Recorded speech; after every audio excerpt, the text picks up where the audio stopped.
Hello, Fearless Fam. Welcome to the show. I am your host, Chubi, and today's elephant is a level 5. How is everybody doing today? Yes, I know. I know it's cold out there for you all right now. I hope you are staying very warm. And it is February, so it is Black History Month. And I am very excited about this month. There's always a lot of good things to share. So today is episode 84, and we will be talking about intergenerational trauma. Intergenerational trauma and it's a tongue twister. Intergenerational trauma, or sometimes referred to as trans or multi-generational trauma, and best known as generational trauma. So we'll be talking about generational trauma. Generational trauma is defined as the psychological effects that affects those who directly experience an incident subsequent to subsequent generations. Basically, traumas that gets passed down from generations to generations. Examples of generational trauma can look like this. So according to an article by Pause for Perspective, trauma is inherited in 3 ways: biological and environmental, or a combination of both. We have enough evidence to know that trauma experienced by a mother during pregnancy affects the child's health, mental, and physical. That is one example. BetterHelp.com says that trauma can be passed from generation to generation in substance use disorder. Negative behavior of a family member who formed drug or alcohol dependency can affect generations to come. Those living with substance use disorder may have relatives in the past, known or unknown, who also struggle with this condition. According to Psychom in Epigenetics and Trauma, an article by Karina Erdely, a growing body of research suggests that trauma, like from extreme stress or starvation, among many other things, can be passed from one generation to the next. Trauma can leave a chemical mark. Here's how. Trauma can leave a chemical mark on a person's genes, which can be then passed down to future generations, which means the emotions you have are not your own. And whether we are aware of it or not, it will keep living with us until we realize that we need to change our patterns. Other examples of generational trauma are unhealthy family patterns, abuse, your response patterns. It also develops 5 responses like anger issues, confrontational personalities, unresolved anxiety, depression, domestic violence, and develops freeze response in the face of anger. I mean, in order for the future to be brighter, we need to start recognizing our patterns, especially in history.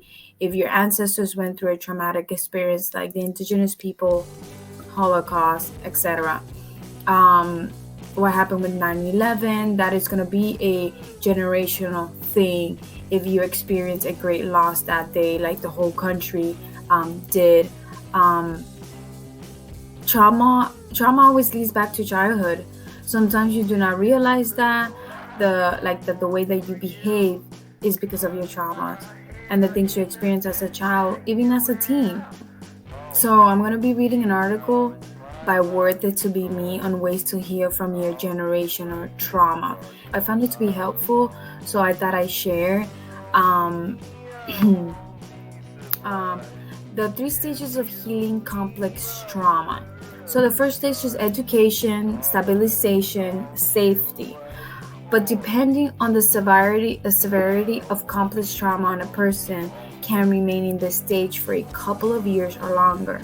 So education helps normalize that you're not crazy, because your nervous system and brain are responding exactly the way it was designed to respond after having survived repeated traumatic experience.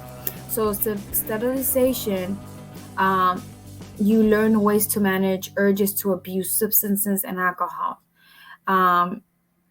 it would be helpful if you could find a therapist that understands concurrent treatment and not just treating substances or just treating mental health.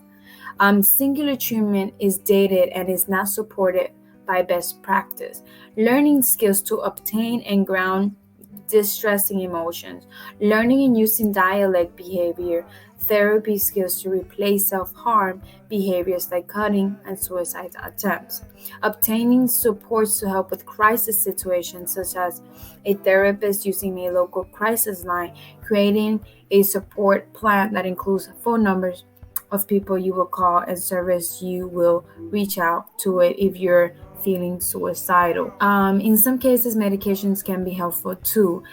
Certain antidepressants can be beneficial for PTSD and anxiety and depression. Most importantly, these medications are meant to be temporary and work best in conjunction with therapy. So, stage two is remembering and mourning. Evidence based treatments for these stages are EMDR for dissociative disorder, EMDR for substance abuse, cognitive processing treatment, CBT trauma focused treatment. This stage of recovery is about making sense of what happened. This main work of stage two. The main work of stage two involves recognizing that the abuse is not about who you are, but rather what happened to you. This deconstructing and letting go of transferred shame, guilt, and disgust that is often passed on from the perpetrator to the victim, knowing who you are, not what the perpetrator told you you are, mourning the loss of a happy childhood that you deserve, choosing with your therapist to help you with distressing memories that may be affecting your quality of life, sleep disturbances such as night terrors, flashbacks, ruminations, disassociation, hypervigilance. Working with a therapist who is trained in ego state therapy for dissociative disorder. So these are different things on depending on your traumas and what you experience throughout your life. Stage three is meaning and reconnection, making sense of your past, present, and future through exploring meaning. For some, this is spirituality, religion. For others, maybe using philosophy or mythology to make sense of existential questions such as why did this happen, why am I here, and why does it all mean for me.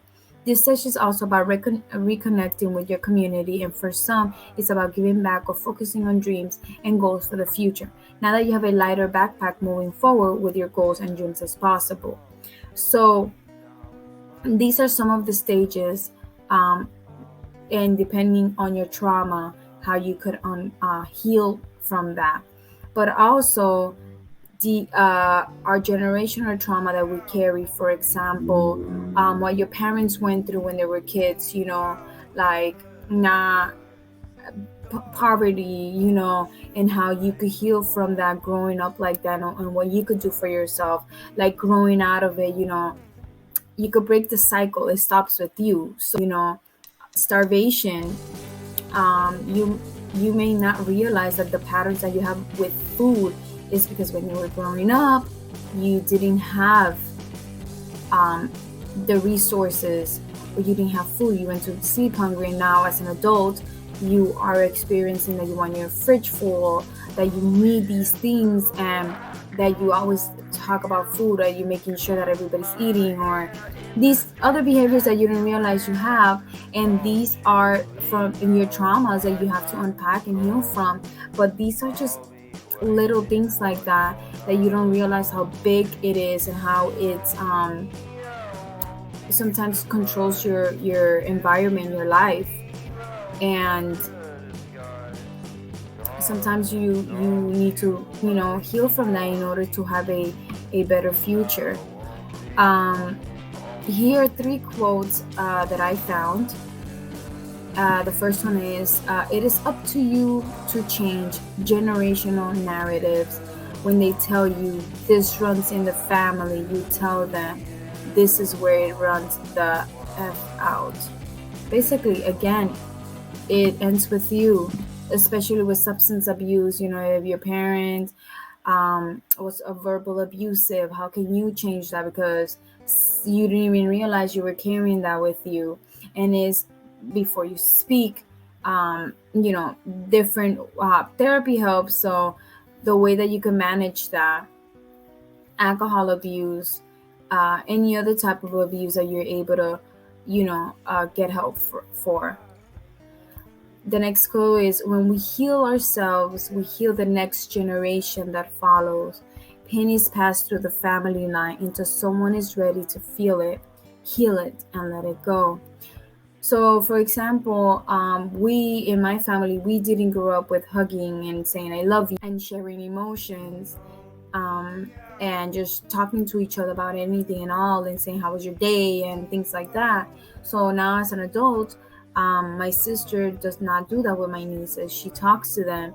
She asks them how are they, what's going on, or how was their day. She tells them she loves them. She hugs them. She shows them that she cares. She shows them that she's proud. So little things like that is how you end your generational trauma, how you end that cycle of repeating the same things over and over and over again. And the next quote is generational. You are breaking the cycle of generational trauma. This responsibility is heavy, but here you are taking on the challenge. Don't underestimate the impact that you are making. Ash Alps.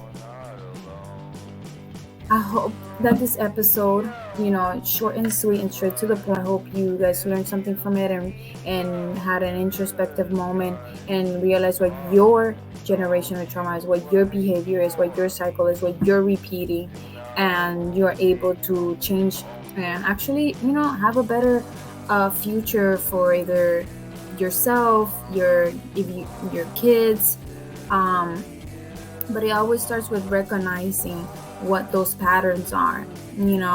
Like if your family, you have a compulsive liar and they will always lie about something as simple as taking out the trash, simple, something silly as that, and then you realize you were doing those same patterns.